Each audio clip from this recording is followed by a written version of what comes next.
Here's an excerpt from a recent Investing Experts conversation.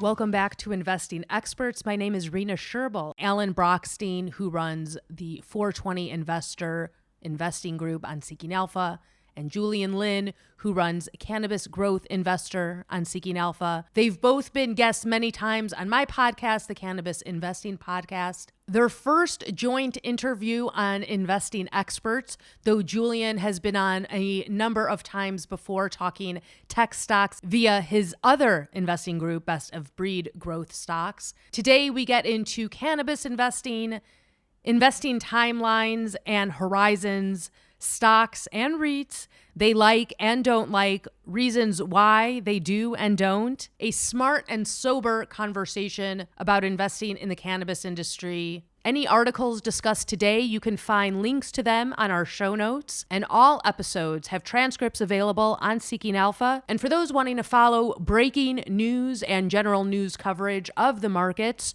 come listen with us at Wall Street Breakfast. We have morning episodes released before 7 a.m. Eastern and afternoon episodes released around 12 noon Eastern. We've got Wall Street Breakfast and Wall Street Lunch for all your market news needs. One of the things that I wanted to ask, and we've definitely talked about this on the Cannabis Investing Podcast before, is this notion, and it gets more convoluted probably every year, most definitely. This notion of timelines and in, the investing timelines that investors have in the industry and how important it is to navigate where your investment is if you're not trading these stocks. What would you say to investors at the end of August 2023, knowing what we know now and not knowing what we don't know? How important is it to pay attention to the federal legalization headlines? I will say my opinion on that briefly. I feel like at this point, nobody knows what the hell they're talking about. I think everybody's proven that in terms of predicting things. I don't know whether or not the new election coming is going to provide some very positive sentiment for the industry. I could see it going both ways, but I definitely wouldn't put your money betting on anything. And I would say that it doesn't make good use of our time as investors in the cannabis industry to predict when that is going to happen. I would say we have to navigate what's in front of us. Having said that, A, do you agree with that sentiment? And B, how would you advise investors to look at their timelines, and what would you advise them based on their timelines to be looking at? Based on timelines specifically, is there something to keep in mind unique to that? I'll go first. So I think you're 100% on that. People don't know what they're talking about. They'll say things like, oh, safe banking's coming. And I'll say, who cares? Safe banking doesn't do anything really for the big public companies. It's good, and I'm all for it, but who's it help? The consumer and minority small businesses. And so I would start off by saying, if you're investing in cannabis, you have to remember it's a big universe. It's not just the big American operators. And so I think I do a pretty good job of covering both ancillaries and Canadian LPs. There are other sectors I just don't care about right now. There's certain biotech companies and there's CBD companies. So I don't mean to say that's the whole thing, but I am finding a lot of very good values in deeply discounted, debt-free, cash-rich Canadian LPs. And then on the ancillary side, I think they don't pay 280E tax, and some of them don't have that much debt. I know I mentioned Hydrofarm has a lot of debt, but you can look at companies that have little or no debt, and so that's the first thing I would say. So if you were to say, yeah, but I'm talking about American cannabis operators, what do you think there? And I would just say, I wrote for the New Cannabis Ventures newsletter yesterday. It's very important to start looking at price to tangible book value. And I know that's a term that not that many investors even care about. And if you're a growth investor, like most cannabis stock investors are, you may not even know that, because it's really for growth investing. It's not really a good term. For deep value investing, it is. But I think that, as Julian pointed to, the debt outstanding is a big problem. And if you're thinking about who's going to make it to the finish line, people with huge negative tangible book values and lots of debt do quickly are in trouble compared to those with lower amounts of debt, high tangible book value, and a long time. And so I think that that's what investors need to start looking at. Yeah, I think in terms of my views about predicting legalization, I think unless you're making predictions about it taking a long time, it's probably um, a hard thing to do for your portfolio. I think that it's I mean it would have been great to say a couple years ago, but I mean better late than never. It's probably better to position your portfolio so that it could do well, even if or especially if legalization takes a long time. The way these balance sheets are looking at a lot of these MSOs, as I said earlier, time is not your friend. The more time goes on, the more margins get pressured, and I mean, really, these names they're going to have to basically either issue debt or equity just to sustain current operations, pay down interest. Whereas I mean, yeah, I get that it might be a little quote sexier, to be buying these MSOs, but I am still of the view that the cannabis REITs, especially names like IPR or my top pick, New Lake Capital Partners, are arguably the best way to invest right now. Just take, for example, New Lake Capital Partners. It's not going to have the same debt issues, as the MSOs. In fact, New Lake Capital Partners has about $40 million of net cash, which if you are familiar with net lease REITs at all, you will know that that's pretty insane. Typically, when you look at a name like Realty Income has debt to EBITDA in the 5.5 times range, or maybe 5 times range. In other words, if they're generating 500 million in EBITDA, they have like 2.5 billion in debt. Just sample numbers, and they have an A minus credit rating. Uh, New Lake Capital has a net cash position. All right, so they don't. That I can't stress that enough. That at the same time, they're not subject to 280E taxes. They're generating around 80% or higher free cash flow margins. That's that's GAAP margins to shareholders, and they're able to use that to fund a 12% dividend yield. And so, look, if in any situation where these MSOs survive, forget thrive, they just survive, don't go bankrupt, they're still running a business. Shareholders of New Lake Capital are getting this huge dividend yield. It should keep growing because these lease escalators grow around 2.7% every year. Um, and growth could accelerate. Once the valuations pick up for the stock, they're able to issue stock and acquire more properties. The idea is that the downside risk here is it's just day and night compared to the MSOs, while still offering exposure to that upside. In fact, in my opinion, greater upside potential than the MSOs, over the long term. How would you articulate the downside risk? Because it would seem to me, I mean, and we've talked about NLCP and IIPR a bit on the show before, on the Cannabis Investing podcast. It Are you worried about the tenants? Are you worried about the tenants' ability to survive, let alone thrive? And what else? How else would you articulate the downside risk there? Of course, if it turns out, that selling cannabis legally in the United States turns out to be an unsustainable business model, then at some point, all of the tenants of New Lake Capital stop paying rent, they all go bust, however that looks.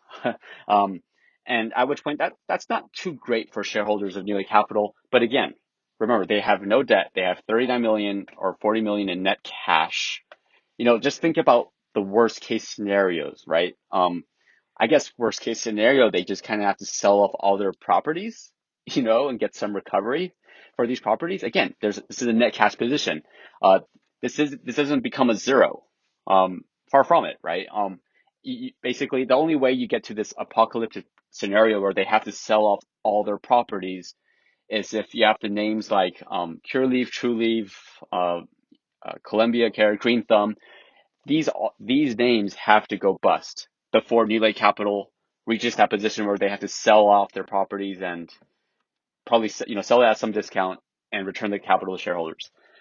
Um, that downside sounds pretty good to me. Obviously, it wouldn't be ideal if everyone goes bust, but um, whereas the MSOs, there are scenarios where they go to zero just if legalization takes too long or if they never pay down debt.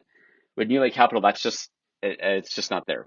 Yeah, I don't cover New Lake Capital on my focus list of 26 names, but I looked at it while you were talking. And in the past, I've been laughed at because I warn investors it's OTC, it's not New York Stock Exchange or NASDAQ. And they're like, what's that matter? And I don't know that it matters that much except for the size of the investor base. But I will say positively, what you pointed out is correct. They have a lot of cash and no debt or limited debt. They have a lot more cash. But I think more importantly for Rena, sorry, is it's trading below tangible book value. So it's already factoring in that they won't be able to get if they have to liquidate their assets, they won't be able to get full value. It's already factored in.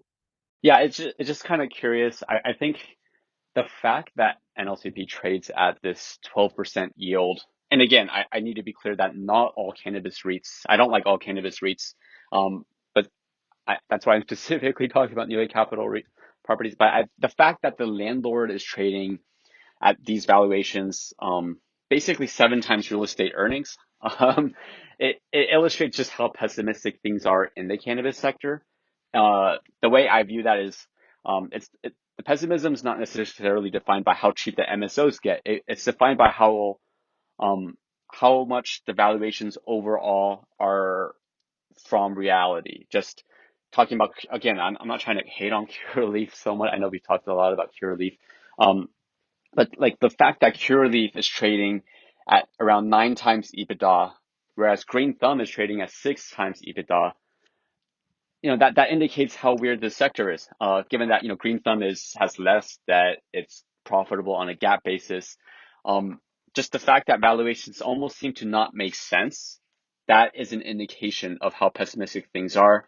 Um, yeah, again, with the case of New Lake Capital, I think it's like a baby thrown out with the bathwater. I think that investors, they don't want to look at the MSOs overall. Like the generalist is not looking at the cannabis sector just because they can't, or they just see the stocks going down. They don't want to. And I think, ironically, investors in the cannabis sectors, they're they seem just so razor focused on the MSO specifically, just kind of wanting to keep hurting themselves. They're not even expanding their horizons to look at, names that are super profitable with no debt. What I would have been hoping for these management teams to be doing, which they haven't, although Terracin has been in terms of debt, is that I was hoping they would be being more aggressive in terms of resolving their debt, even resorting to issuing equity to pay down debt. And I realize how painful it sounds, to be issuing equity after it's fallen this much to pay down debt. But at the same time, when you have something like a True Leaf, let's talk about True Leaf, right? True Leaf's trading around 4 times adjusted EBITDA. Uh, that valuation is pretty low, but at the same time, because of how much debt and interest expenses they have, they're not really generating any cash flow, especially if you don't include the stock-based compensation. They're not generating real earnings for shareholders. Uh, but again, 4 times adjusted EBITDA. At the same time, if they were simply to issue the stock and pay down debt, that valuation 4 times adjusted EBITDA does not get diluted. Obviously, the equity valuations in terms of price to sales or price to earnings will get diluted, but would they? Because of 280E taxes, when you're paying down these debt, you're actually creating, you know, these are like double 20% yields, free cash flow yields on the debt, after accounting for 280E taxes.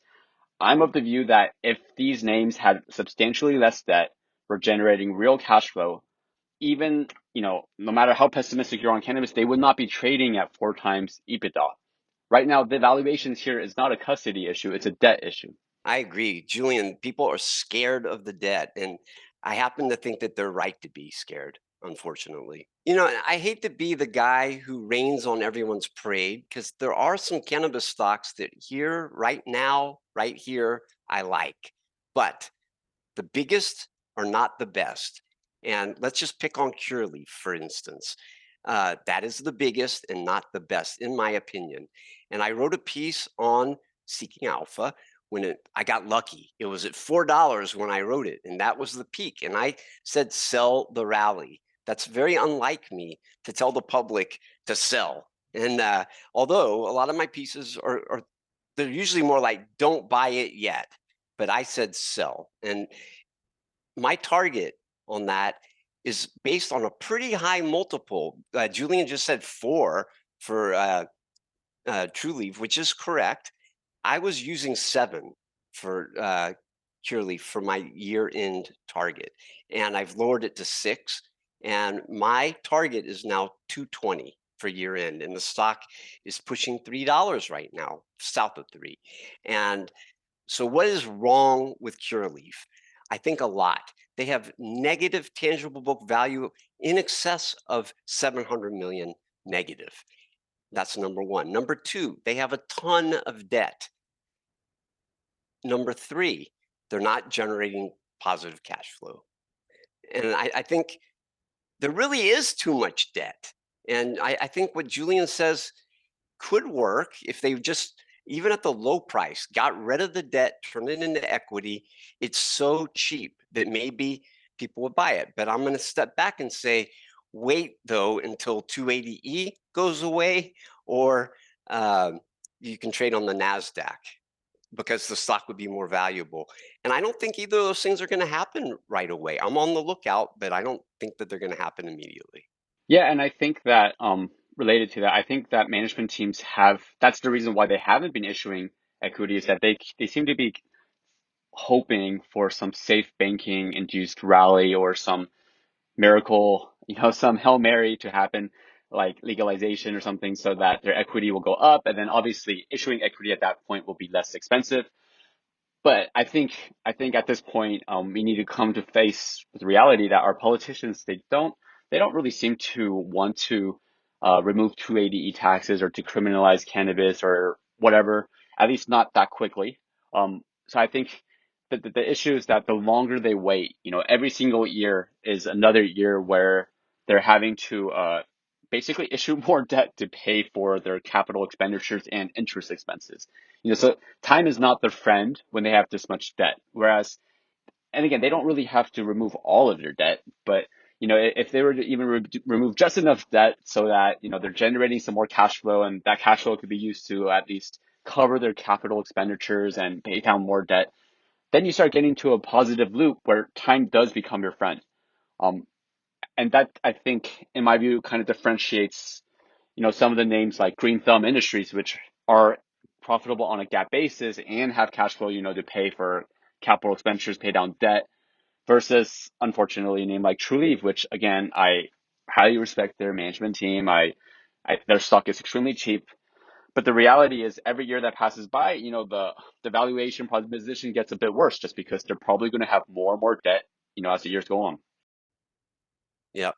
So I wanted to add on Cureleaf, I was saying what's wrong with it, and I left off one thing: their current ratio. And the current ratio, I think most of your listeners probably know this, but just to repeat what it is, it's the current assets divided by the current liabilities. So a high number is good, a low number is bad.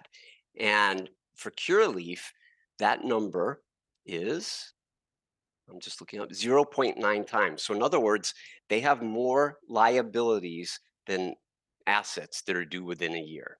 And this captures, by the way, a big thing that my tangible book value barely captures, and that is the income tax payable.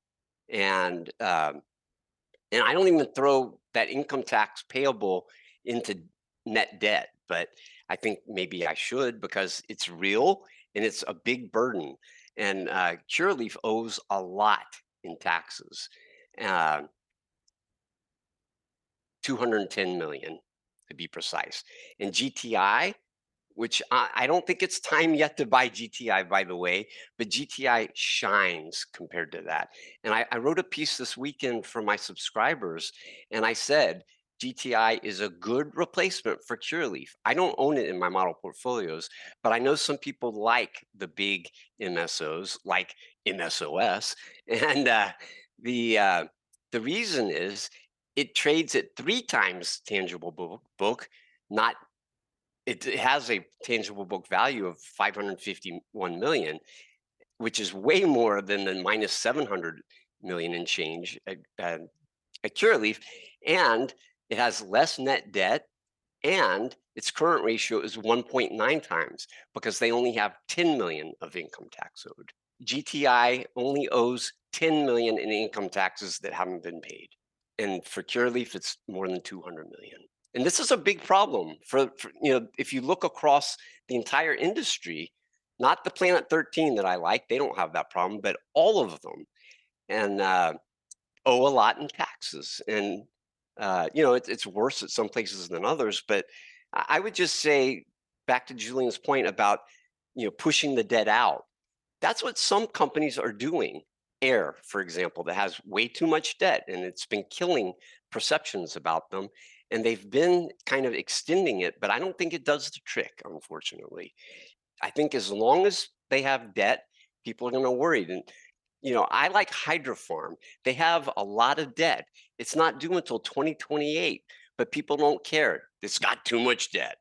2028 is a long time, especially in cannabis land. So Julian Lin runs the Cannabis Growth Investor. He also runs an investing group called Best of Breed Growth Stocks. And Alan Brochstein, the legend, runs 420 Investor. Both of those investing groups are on Seeking Alpha, and you can find a transcript of this conversation on Seeking Alpha as well. Thank you both very much. Thank you, and it was great talking with you, Julian. Yes, same with you, Alan. Thanks, Rena, for having us. Just a reminder, anything you hear on this podcast should not be considered investment advice. This is for entertainment purposes only, and you should seek advice from a licensed professional before investing. If you enjoyed the episode, leave a rating or review on your favorite podcasting app, and we'll see you soon with a new episode.